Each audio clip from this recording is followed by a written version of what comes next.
Hi, my name is Kiri Montgomery. Hi, my name is Ana Cristina Andrade, and this is our Axial Lesson Plan Physical Education presentation. So we chose to do our Axial lesson on first grade. These are our standards. There's 5 standards that go with our lesson. They are identifying the left and right side of the body, knowing stretches without hyperextending or hyperflexing the joints, as well as willingness to participate. Our objective, students will be able to practice and improve flexibility and identify the left and right sides of their body. They will also learn spatial awareness and various movements such as picking up carrots, stretching for apples, the flamingo pose, and jumping jacks. And also students will be willing to participate without the assistance of an adult.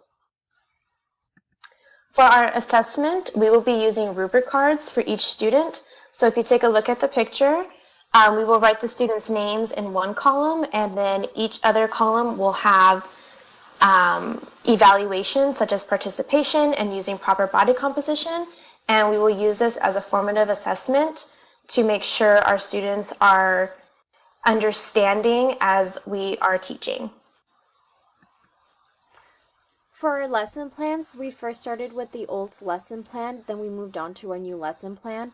In the new lesson plan, we will see a lot of things from the old lesson plan. The only difference is that in the new lesson plan, we added assessment, besides the assessment objectives, as well as other materials, multiple intelligence, such as body kinesiology, interpersonal, and spatial awareness. For our groups, students will be placed in different groups that have been picked by the instructor.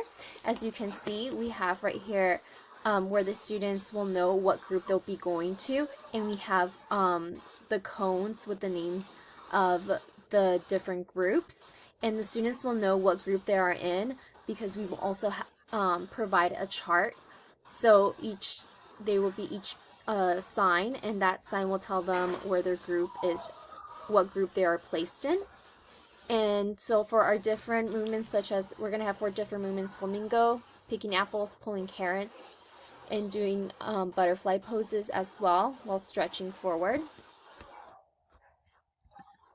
This is the list of our equipment. We have line-up dots, music, cones, and of course the group poster, so students will know where they will be at. The line-up dots are important because that will let the students know where they will be, where their mark will start. Music in the background, because sometimes students just need that extra motion. In the cones, so we will know where to place and just make sure that we have a close, that we'll be able to observe them closely.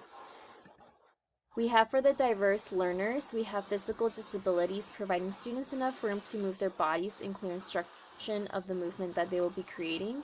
We have students that are in the ELL program, which is using keywords and pictures, symbols, or cues about the topics. And also students from different countries, so creating a safe space for students that speak another language, which will also go back to the ELL, and have a language barrier, can use their own language or have keywords to understand the material, as well as partnering up with someone that speaks the same language can also help them. And this is our reference page. Thank you very much. Thank you.